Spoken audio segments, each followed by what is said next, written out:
In this episode, you are going to learn all about vaccines in pregnancy.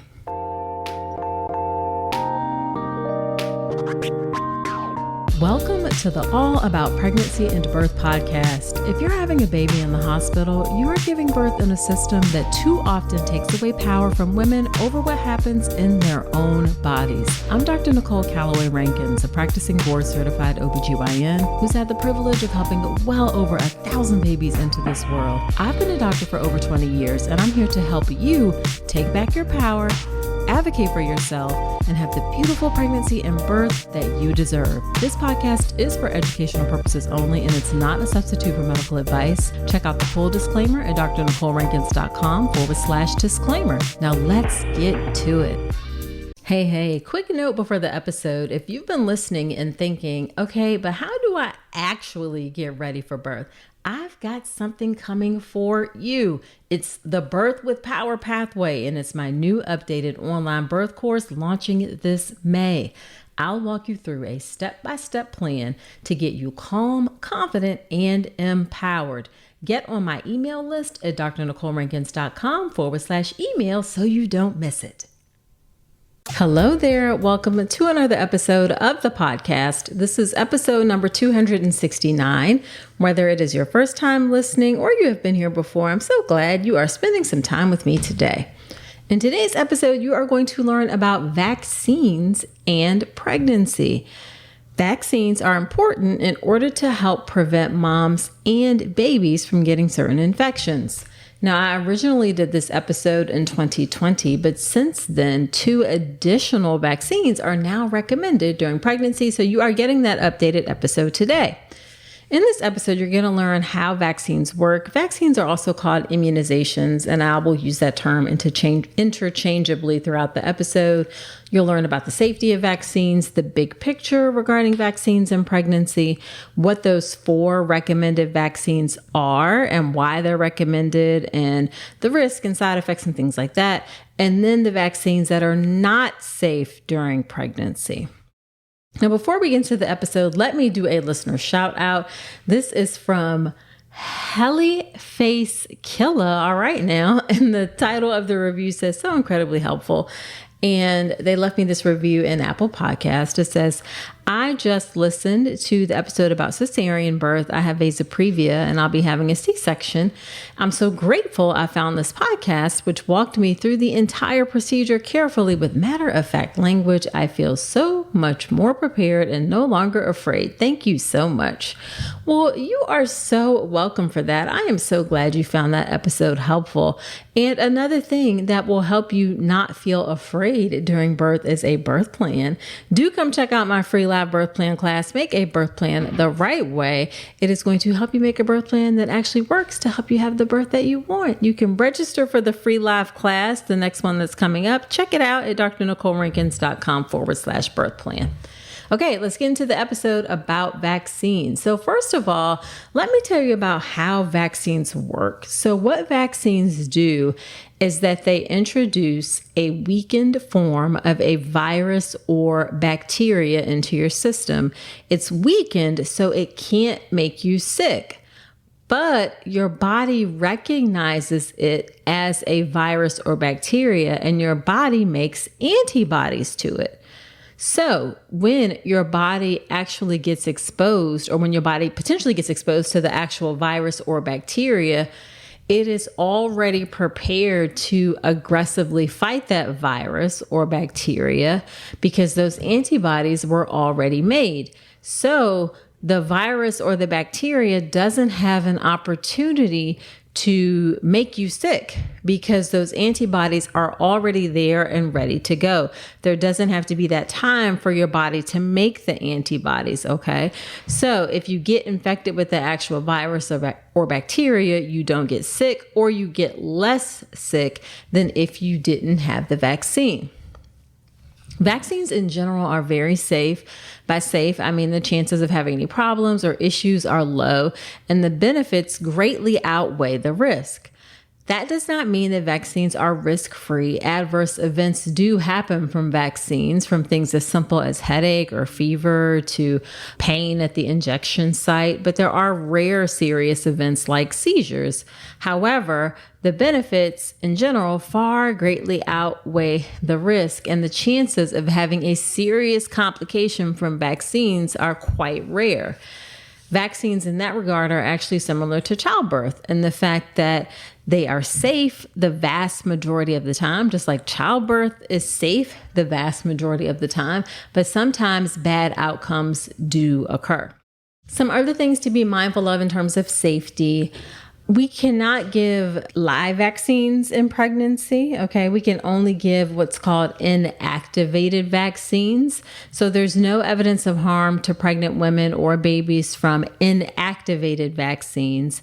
However, live vaccines, meaning the bacteria or the virus is live, they may be harmful to a developing baby. So they are not given during pregnancy. And I'm going to talk more about that in a minute. Also, in regard to safety, the overwhelming amount of evidence that's available does not support an association between vaccines and autism in children. Also, although there are some vaccines given to adults that contain thimerosal, which is a mercury preservative that's used in vaccines, there's no evidence that thimerosal-containing vaccines cause any adverse effects in babies or in women who receive these vaccines during pregnancy. They don't need to be avoided during pregnancy. Now, if you have concerns about that, you can check with the FDA. They do contain a list of thimerosal-related vaccines, but there's no evidence that these mercury-containing vaccines cause any adverse outcomes. Now, when we take a step back and look at the big pictures regarding vaccines and pregnancy, actually the vast majority of vaccines are not given during pregnancy. There are actually quite a few vaccines that are available in general, and most of them are not given during pregnancy. In fact, there are only 4 that are recommended during pregnancy: the flu vaccine, Tdap vaccine, now the COVID vaccine, and RSV vaccine are the 2 newest ones, and you're going to learn more about those in a minute. And there are also some vaccines that are specifically not recommended, but can be given in special circumstances during pregnancy. I'm not going to talk a lot about those because those are uncommon circumstances like meningitis vaccine, yellow fever, rabies, things like that. And then there are some vaccines that cannot be given safely during pregnancy at all, and I'm going to touch upon those as well. Let's talk about something most pregnant women aren't getting enough of: omega-3 DHA. The recommendation is over 200 milligrams a day, but less than 5% of pregnant women in the U.S. meet that. That's one of the reasons I love Ritual's Essential Prenatal. It has 350 milligrams of vegan DHA plus other key nutrients like methylated folate and choline to support baby's neural tube development. As an OBGYN, I appreciate that Ritual goes beyond the basics. The formula is science-backed, third-party tested for heavy metals and microbes, and every ingredient is traceable. And the delayed release design, it's gentle on the stomach, something that really matters, especially if there's trouble with nausea during pregnancy. You deserve to know exactly what you're putting into your body, especially when it comes to prenatal multivitamins. And with Ritual's dedication to traceable science and sourcing, you always will. See for yourself with 25% off your first month at ritual.com/Dr. Nicole. Start Ritual or add Essential Prenatal to your subscription today. That's ritual.com/Dr. Nicole for 25% off your first month. Now, actually, the first step in relation to vaccines and pregnancy is to be up to date on your vaccines before you get pregnant And those are two vaccines in particular that you want to be up to date on before you get pregnant. That is MMR, which is measles, mumps, and rubella, and then varicella, which is the chickenpox vaccine. And that is because these vaccines specifically cannot be given during pregnancy because they're live virus vaccines. And measles and rubella in particular, as well as varicella, can have really, really devastating effects in pregnancy. Measles during pregnancy is associated with the increased risk for both serious maternal and fetal complications. It can cause diarrhea, pneumonia, encephalitis, and that is in the mom. In rare instances, it can all, and I should say not even rare. In one study, about 12% of pregnant women died who caught measles during pregnancy. So that can be very significant.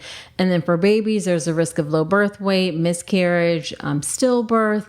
And so all of those things are potential issues related to measles. We don't see this very often because measles, mumps, and rubella is a childhood vaccine. So it's not very common that people aren't vaccinated against those.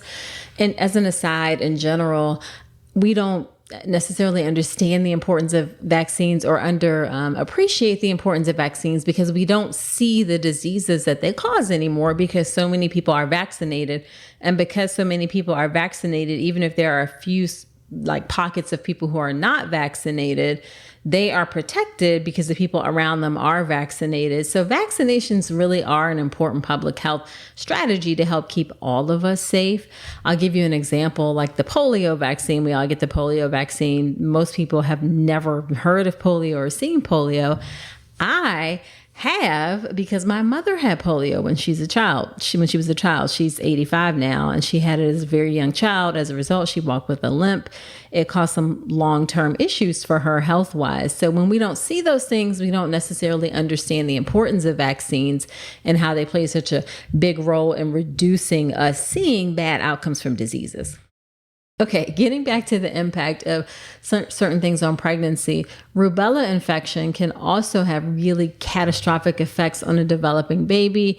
It can result in miscarriage, stillbirth, growth restriction. It can also cause congenital defects in the baby, particularly if mom gets infected within the first 16 weeks of pregnancy. It can lead to deafness, cataracts, heart disease. It can actually even potentially affect every single organ. So you really want to be vaccinated against rubella before pregnancy. And then chickenpox during pregnancy can be associated with some severe maternal complications and can also cause congenital varicella syndrome and what's called neonatal varicella zoster infection. Congenital varicella syndrome is where baby can have scars in a specific pattern on the body. There can be a small head, something called microcephaly. There can also be the opposite, which is hydrocephalus or fluid on the brain, which usually leads to a bigger head. There can be seizures. There can be issues with cataracts, issues with the eyes where the optic nerve is affected. There can be issues with the limbs. There can be issues with the intestinal system, with the bowel. There can be reflux. There can be low birth weight. Congenital varicella syndrome actually has a really high mortality rate of 30% within the first few months of life, and a 15% risk of developing herpes zosters in the first 4 years of life. And the neonatal varicella infection can happen if the virus is transmitted from mom to baby just prior to delivery. Their risk of having more severe infection at birth, as you might understand, if mom is sick, then there's a higher chance of baby having issues from varicella as well. Now, again, most of us are going to have these vaccines prior to pregnancy. MMR is a childhood vaccine. Varicella has been given as a vaccine since the late 90s, or you may be exposed to it naturally with varicella and chickenpox. When I was young, back in the day, we didn't have a varicella vaccine, but you got exposed to it, when your friends got it and things like that as a child, because it's a highly communicable, particularly childhood disease. However, we do check for immunity to these two things in your prenatal labs, and most likely you're going to be immune to them. If not, then we're going to recommend that you get these vaccines after birth before you leave the hospital.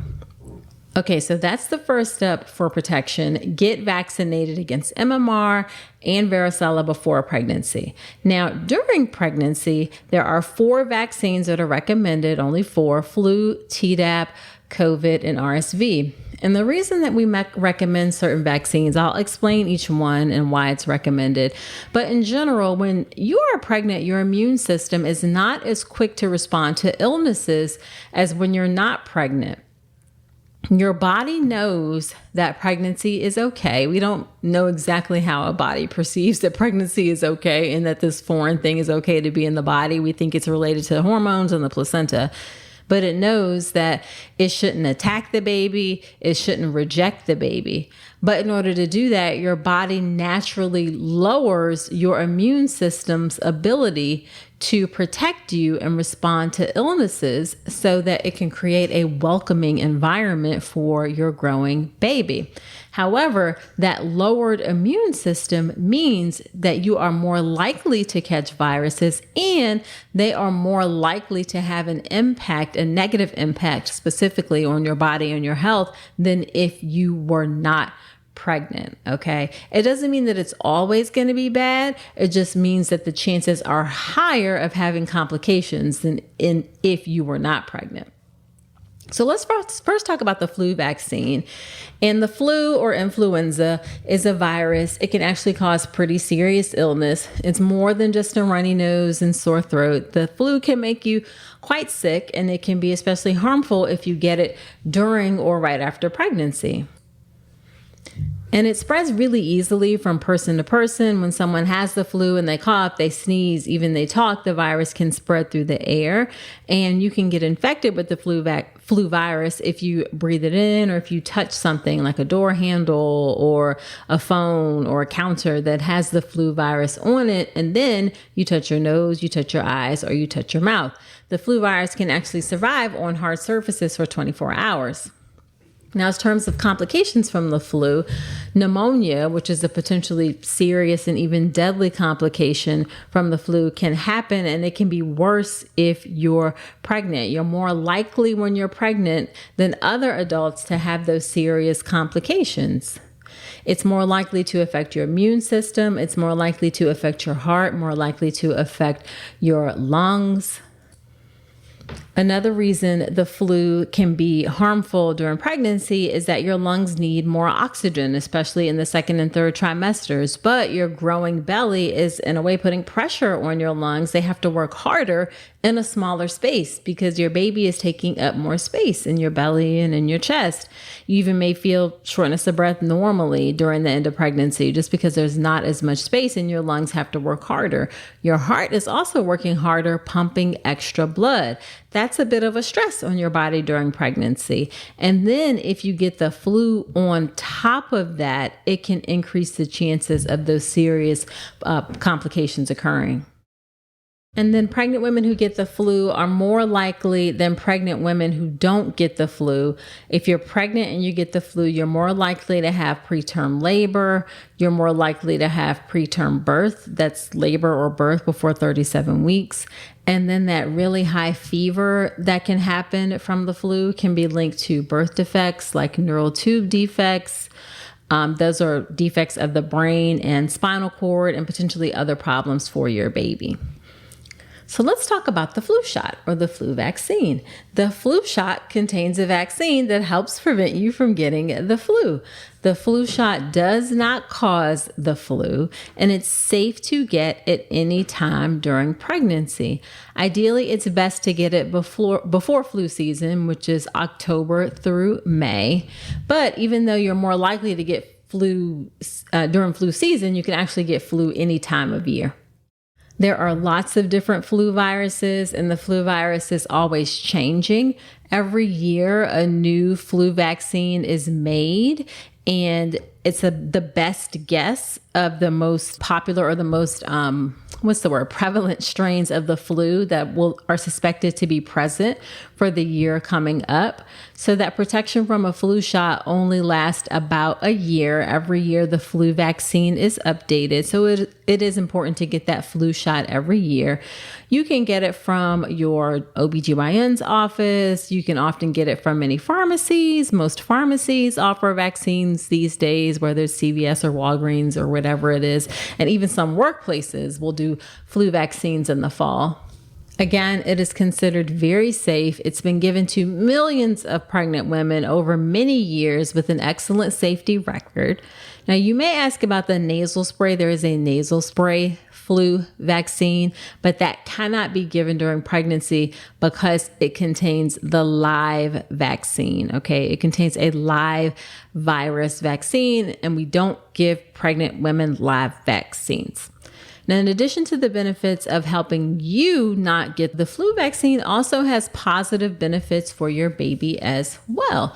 When you get vaccinated while you are pregnant, those antibodies that you develop are transmitted across the placenta to your unborn baby. So you getting the flu vaccine can protect your baby for up to 6 months after birth from those antibodies that you make that are passed through the placenta. Flu shot can also be given if you are breastfeeding, and it is safe for mothers who are breastfeeding, and those antibodies will pass through breast milk as well, okay? Really, the only side effects from the flu vaccine, or the biggest ones, are soreness, tenderness, redness where the shot was given. All of those side effects are fairly common, but limited in how long they last. Okay, next recommended vaccine is Tdap. Tdap stands for tetanus, diphtheria, and acellular pertussis. That vaccine, they're all given together in one vaccine. And it is to provide primarily protection against pertussis, which is whooping cough.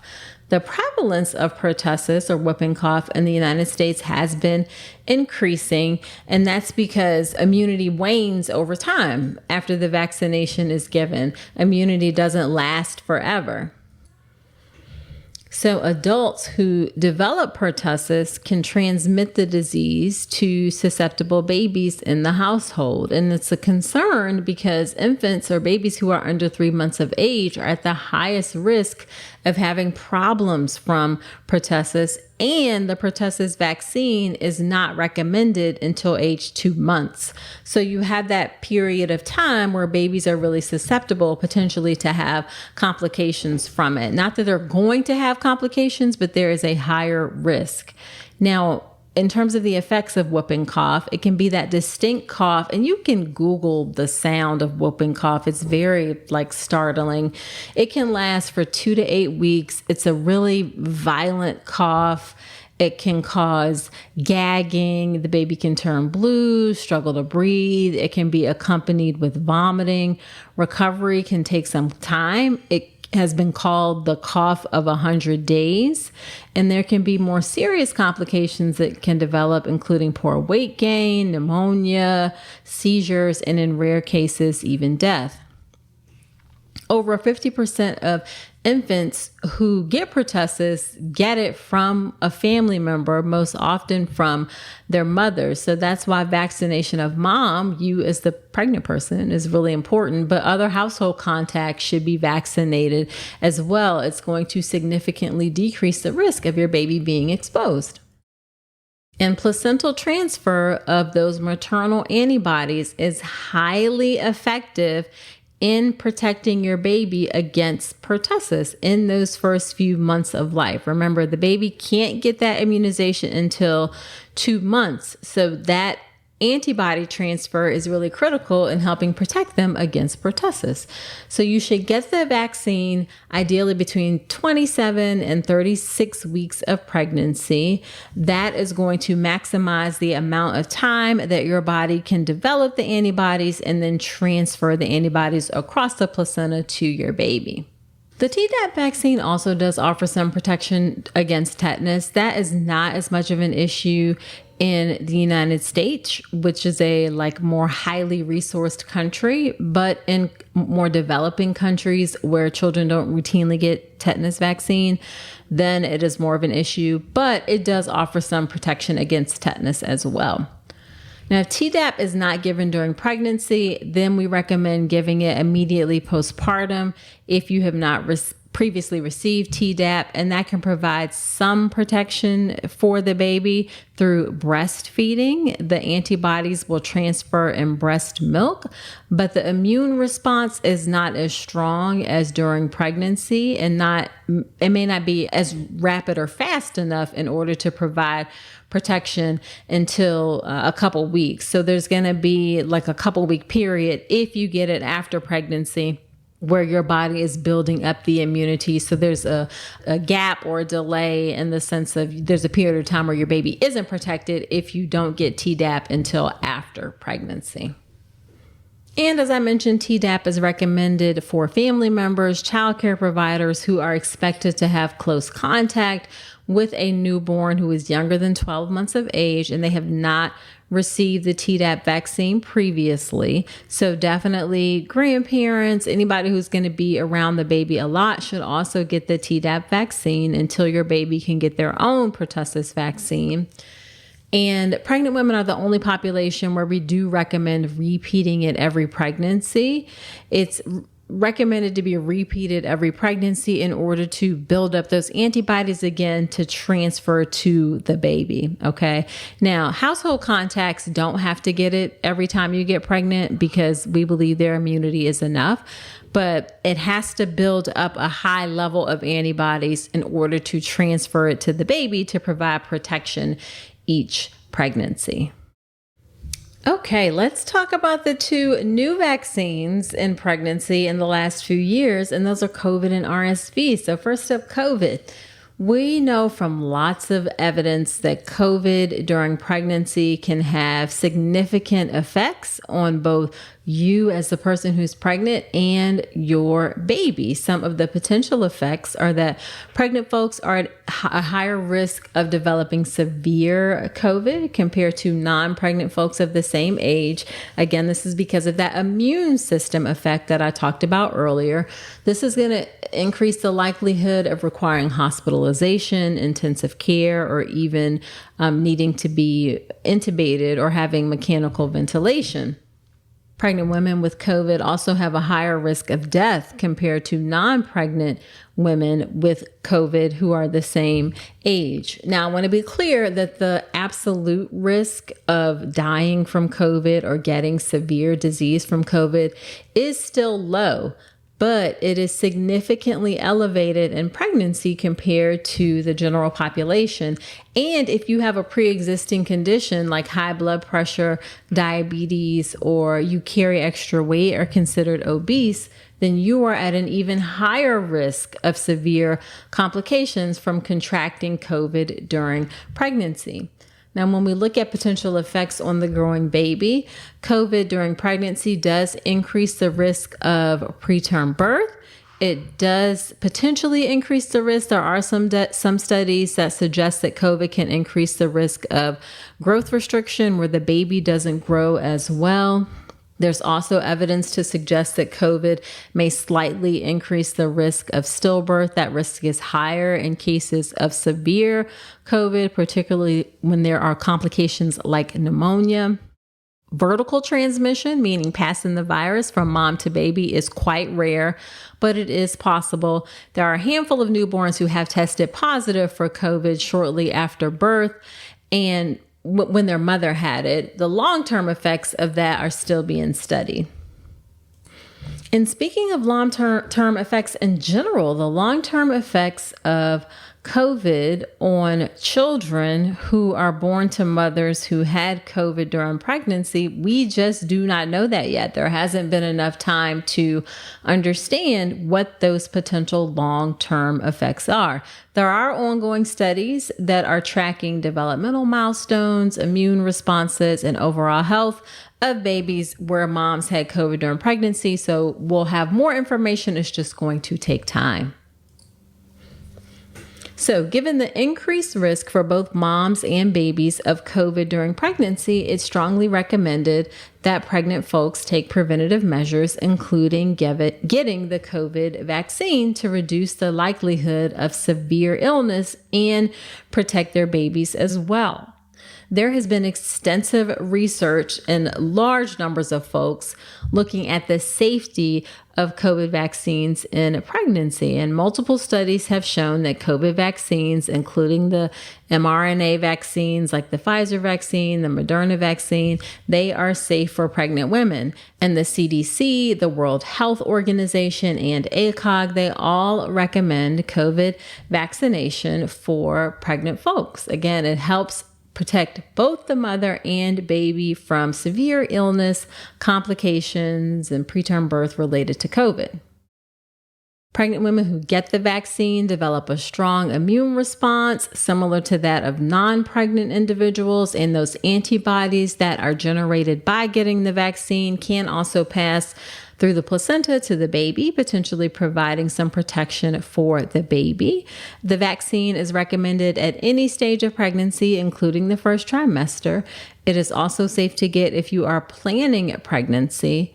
The side effects of the vaccine are similar to those in the general population, and that would be soreness in the injection site, fatigue, sometimes a mild fever.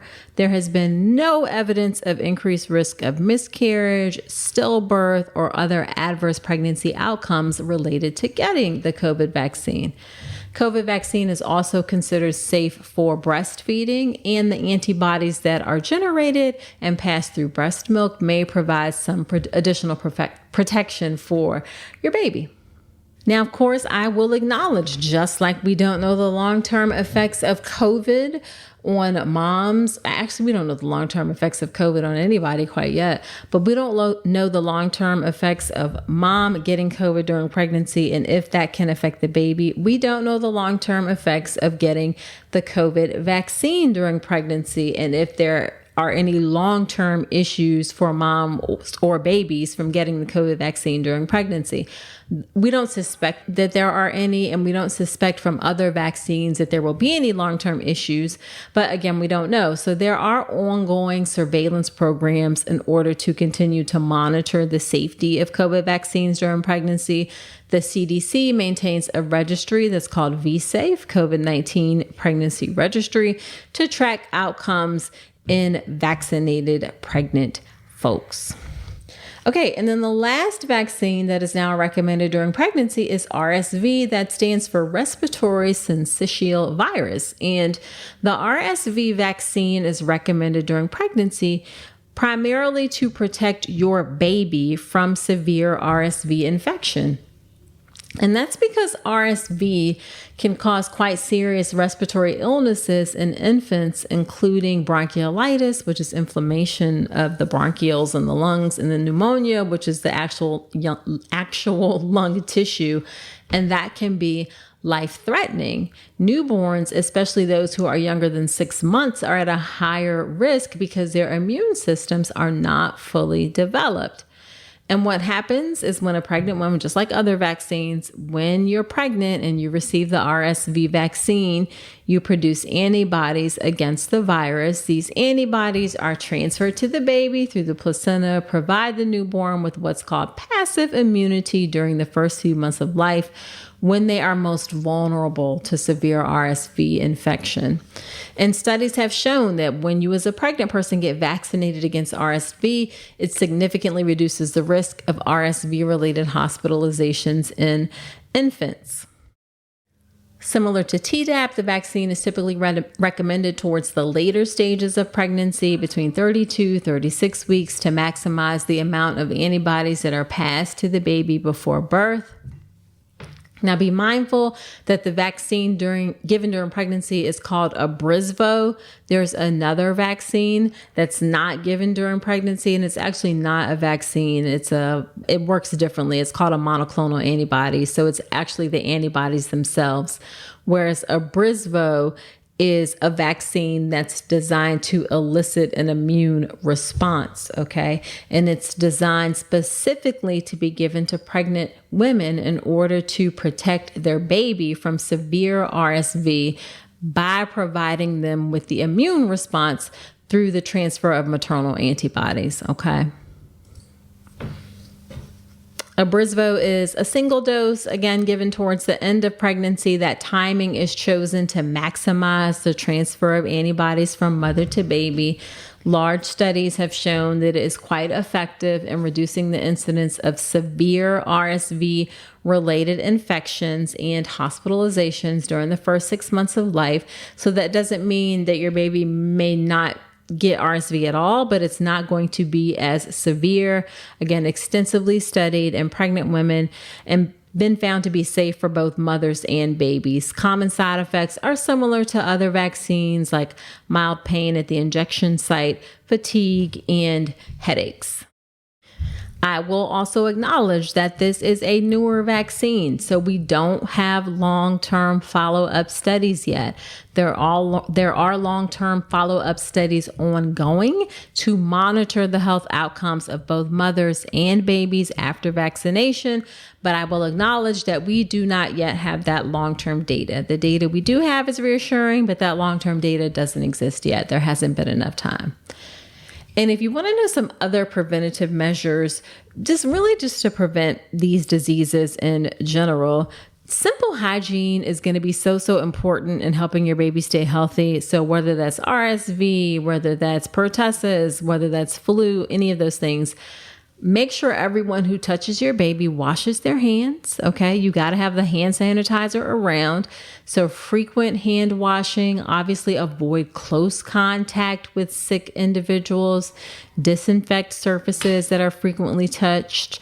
This is going to be particularly important within those first few weeks of life. As the baby gets older, definitely past 6 months, yes, the risk of things is there, but it's going to start to decrease. This is really important within those first few weeks while their immune system is developing. Some other strategies that you need to do are just limit the baby's exposures to large groups of people. You want to limit, if you can, a huge daycare kind of thing or crowded public places within those first few weeks of life. Obviously, keep your baby away from people who have any cold-like symptoms. These are just common sense measures that can help.